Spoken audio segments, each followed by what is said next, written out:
Nothing was ever the same since the invention of the time machine.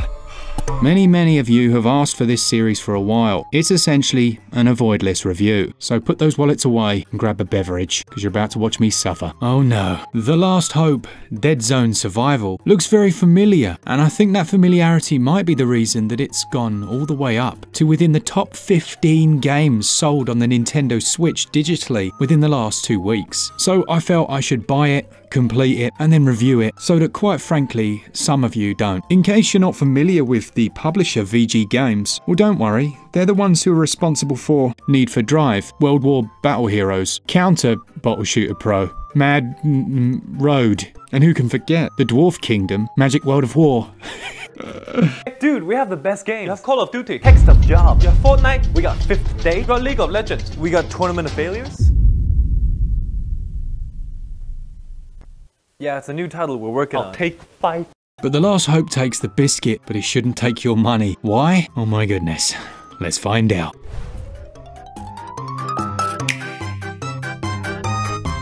Let's start out with storyline as we usually would. The eShop says that The Last Hope has an intense storyline set within an apocalyptic world overrun by hordes of ravenous zombies. It also says there are meaningful choices. Meaningful, yes, meaningful. The storyline here follows the world that's just found out that it's going to end with a zombie apocalypse. How have they found that out? Well, time travel, of course. They sent someone into the future who found out that the world was going to end in a zombie apocalypse, so now they're doing everything they can to try and stop it, which involves sending Brian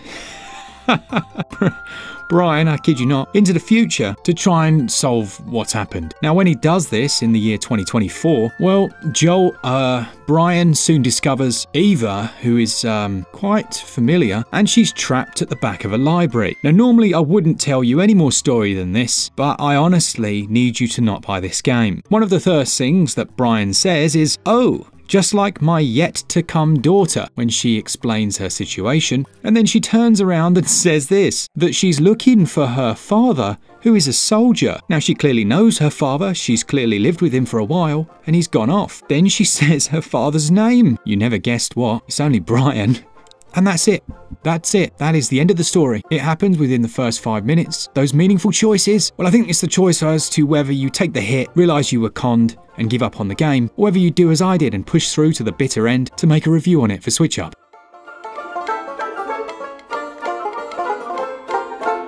Still, I did have a good few laughs, and most of them for the wrong reasons. Let's look at the gameplay. Now, The Last Hope is filled with lots of fighting. You're going to fight the dialogue, which is clearly AI generated. I've never seen so much waffling straight from ChatGTP, but then weirdly, the actual interaction dialogue, that of the characters, is full of spelling mistakes and all sorts of issues, and doesn't make the blindest bit of sense. You're trying to get her onto the boat, and you never once tell her that you're her father, but in fairness, you are only together for 42 minutes, so there you go. You'll also fight the camera, which is incredibly sluggish, and there's no option to change the sensitivity. You'll fight the stamina system. That requires you to eat food, but the food is inaccessible, in that there just isn't any around, so you'll play the whole game without being able to run. You'll fight loads of bugs, crashes, and you might fight a couple of zombies as well. So let's start at the beginning, shall we? You can move around the world in this third-person perspective. Movement's controlled with the left stick. You can press a button to crouch, and the crouching reduces the radius within which the zombies can spot you. You'll have a melee weapon, aka a baseball bat, but you'll only be able to swing that while you have stamina, which you'll only have for about 3 minutes of the game, but holding it does look quite cool, so there is that. Then you'll soon discover a pistol. This will be hidden away in the back of a police car, and it's locked behind one of the most frustrating minigames I've played in a while. Not because it's anything particularly unusual, you have to stop this within the green area, but you'll have to trust me on this, the button press does not reflect at all where it stops on the screen, and you have to do this 4 times in a row before it will unlock. Now, I can deal with that, I've played worse, but then there's the undead who might be shuffling towards you, and of course you might be mistaken for thinking that within a menu the rest of the world would cease, but that is not the case here. Oh no, that wouldn't be very realistic. The zombies will be eating your brains while you sit with a lockpick half inside the lock, and this will mean many deaths. Even if you complete the puzzle, you may leave this screen to find that you're already dead. That's disappointing.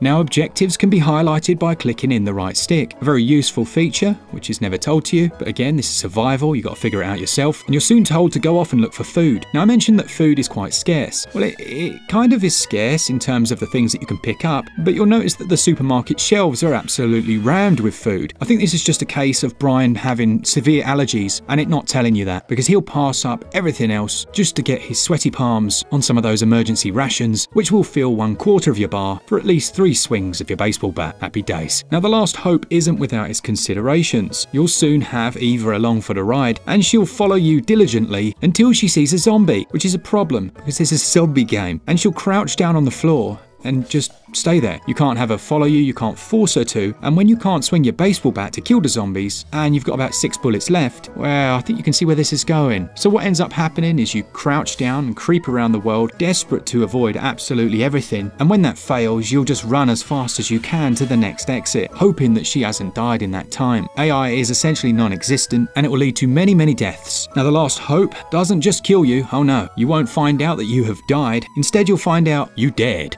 Yep, you dead.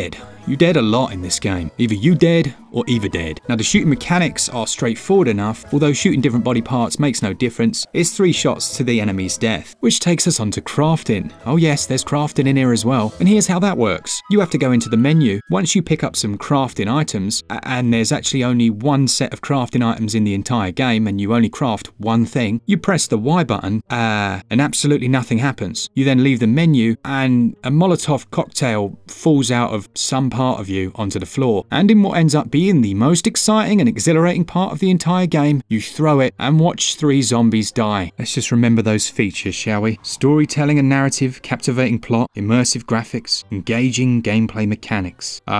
And challenging missions. It's all here. What was I worried about? And I did notice that right at the bottom of the eShop, Nintendo now put a disclaimer. This description was provided by the publisher, aka don't blame us, it's just our shop. Now, I have to be objective and fair. Gameplay isn't the worst I've ever played. It scores 2 out of 20. Controls, well, they work until they don't and the game glitches out and you can't move. They also scored 2 out of 20. As with many of VG's games, this one's running on the Unity engine. What that means for us is that we're getting asset flips and recycles, but it doesn't look completely appalling, and I think that's part of the problem. Some people, well, lots of people are looking at this and going, wow, it doesn't look too bad, it's only about £1, I'll pick that up. But those pounds definitely mount up, and when you actually get into the game, you can see it's nothing more than a few god rays and the repetition of the same location. As far as performance goes, well, load times, they're alright, but there are so many bugs. You can get stuck in menus, you can get stuck in doorways. Eva has no AI and will constantly glitch out. I think I'm even glitching out her name. I don't think she's called Eva, is she? It's Ava. This game is upsettingly bad. Visuals and performance, they score 5 out of 20. The Last Hope features a fully no, come on. Oh dear. There's not really any music. There's a few ambient sounds that if you do a quick Google search on YouTube of zombie ambient sounds, you'll find, and that's about it. Sound and audio also scores 5 out of 20. Now, as I said, this is around about £1 on sale, and all of their games stay on sale all the time, and you're looking at around about an hour of gameplay, in air quotes, which, contrary to appearances, is on rails. Go here, go here, go here. You can't go back. You'll be blocked off. And there's zero conclusion to the story. It just ends in almost a gotcha moment. The only value here is the comedy value. I did laugh quite a few times, especially at the I'm your father moment. So for that, it gets a point. Value scores 1 out of 20.